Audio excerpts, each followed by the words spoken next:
আসসালামু আলাইকুম এভরিওয়ান। অজানা তোমার ভালোবাসা গল্পের ২৬ নম্বর পার্ট। তো আর বেশি কথা না বলে চলুন গল্প শুরু করে দেই।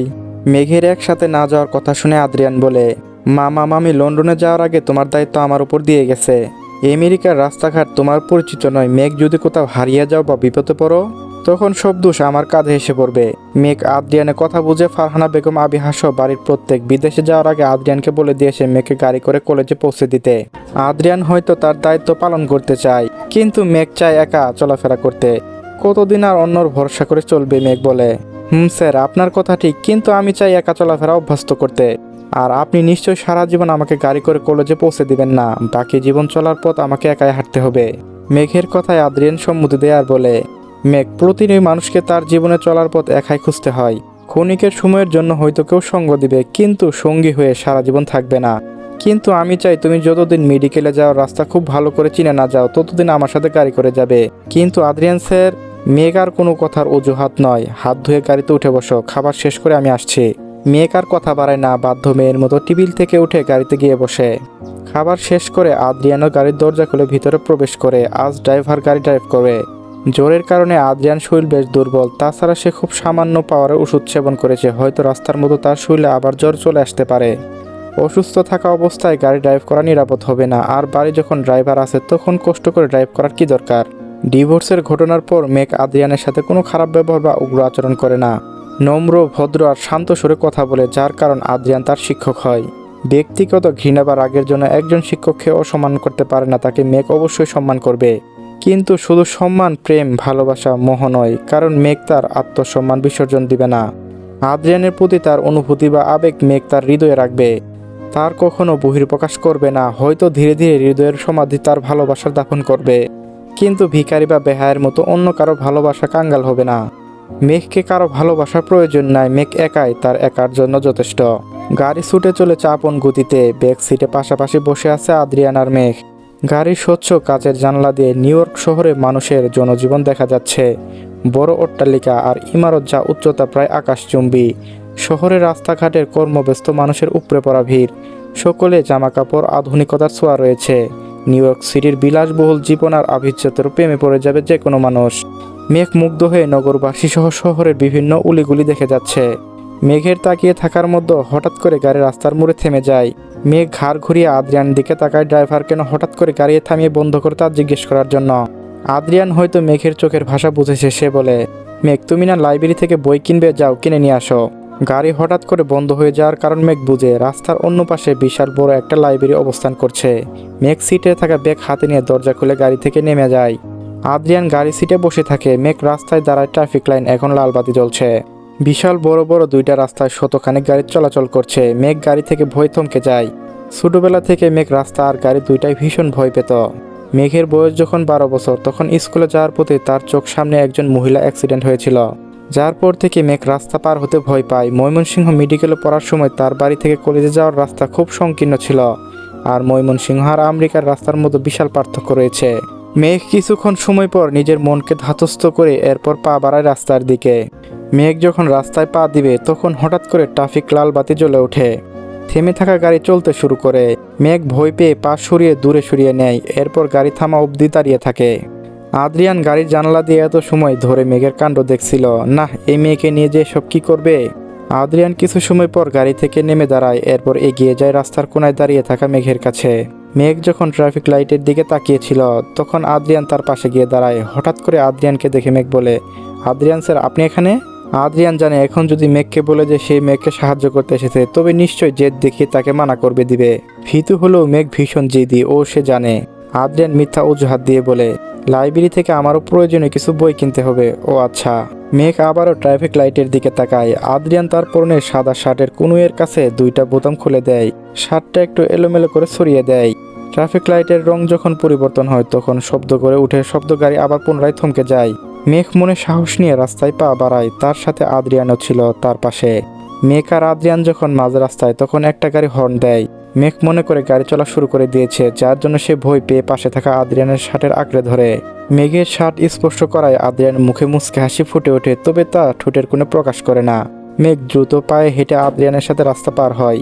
রাস্তার অপর প্রান্ত গিয়ে মেঘ স্বস্তির নিঃশ্বাস ছাড়ে, কিন্তু যখন অনুভব করে সে আদ্রিয়ানের শার্ট ধরে রেখেছে, তখন দ্রুত তার হাত সরিয়ে নেয়। আদ্রিয়ান মেঘের সব কাণ্ড উপলব্ধি করে, তবে মুখে কোনো শব্দ উচ্চারণ করে না। এরপর তারা দুইজন লাইব্রেরির ভিতরে চলে যায়। মেঘ তার প্রয়োজনীয় বই কিনে, আদ্রিয়ান তাকে কিছু পরামর্শ দিয়ে সাহায্য করে। রাস্তা পার হওয়ার সময় ভীতু মেঘ পুনরায় আদ্রিয়ানের কুনিতে থাকা শার্ট শক্ত করে ধরে রাখে। প্রায় 30 মিনিট পর মেঘ আর আদ্রিয়ান মেডিকেল কলেজে এসে পৌঁছায়। মেঘ আর আদ্রিয়ান দুজনে গাড়ি থেকে নেমে দাঁড়ায়। এরপর কলেজ গেটের ভিতরে প্রবেশ করে। মেঘ তার ক্লাসরুমে চলে যায় আর আদ্রিয়ান তার কেবিনে। মেঘ ক্লাসরুমে প্রবেশ করার পর রুমে প্রায় শেষের দিকে নোহাকে বসে থাকতে দেখে। মেঘ এগিয়ে যায় নোহার দিকে। নোহা হয়তো মেঘকে খেয়াল করেনি। নোহা বলে, মেঘ তুমি এসেছো, এখানে বসো। মেঘ হাসি মুখে নোহার পাশের সিটে বসে যায়। কলেজ ভর্তি হওয়ার পর নোহার সাথে প্রথম ক্লাসে তার দেখা হয়েছে, কিন্তু এরপর আবিহা বিয়ের জন্য নোহার সাথে যোগাযোগ করা হয়নি। আজ নোহাকে দেখে মেঘের বেশ আনন্দ অনুভব হচ্ছে। তাছাড়া কলেজে বাঙালি বলতে নোহা ছাড়া হয়তো আর কেউ নয়।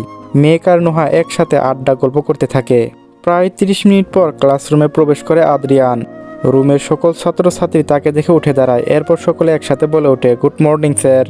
আদ্রিয়ান সকলকে হাতের ইশারায় বসতে বলে। এরপর বড় বড় পা ফেলে এগিয়ে আসে টেবিলের কাছে। হাতে থাকা বই ডেস্কের উপর রেখে সকল ছাত্রছাত্রীদের উদ্দেশ্য করে বলে, গুড মর্নিং স্টুডেন্ট, সকলে কেমন আছো তোমরা? খুব ভালো স্যার। প্রথম সিটে বসা কিছু মেয়ে আদ্রিয়ানের দিকে তাকিয়ে আহ্লাদী কণ্ঠে বলে ওঠে, স্যার আপনি কেমন আছেন? আজ আপনাকে অনেক বেশি সুদর্শন লাগছে। আদ্রিয়ান বলে ওঠে, ধন্যবাদ তোমাদের প্রশংসার জন্য। মেঘ আদ্রিয়ান আর প্রথম সারি মেয়েদের কথা শুনে, তবে সে কোনো প্রতিক্রিয়া করল না। তার মুখে আদলে দাগ বা হিংসা কোনো কিছু প্রকাশ পেল না। নির্ভীকা ভঙ্গিতে বসে থাকলো। কিন্তু নোহার মেয়েদের ন্যাকামি সহ্য হলো না। সে হাত দিয়ে ধাক্কা দিয়ে বলে, দেখ মেঘ, আদ্রিয়ান স্যার আসার পর থেকে ক্লাসে মেয়েরা তার সাথে ফ্লার্ট করা শুরু করে দিয়েছে। এই প্রথম সারির সব নির্লজ্জ, তবে আদ্রিয়ান স্যার কিন্তু ভীষণ সুদর্শন। মেঘ হয়তো নোহার কথা শুনলো, কিন্তু কানে নিল না। পাশে থাকা ব্যাগ থেকে বই বের করে পড়ায় মনোযোগ দেয়। শান্ত কণ্ঠ বলল, দূর থেকে দেখলে জ্বলন্ত অগ্নিকুণ্ডকেও সুন্দর লাগে, কিন্তু কাছে গেলে তার আগুনের উত্তাপ জ্বলে পড়ে ধ্বংস হয়ে যাওয়ার সম্ভাবনা থাকে।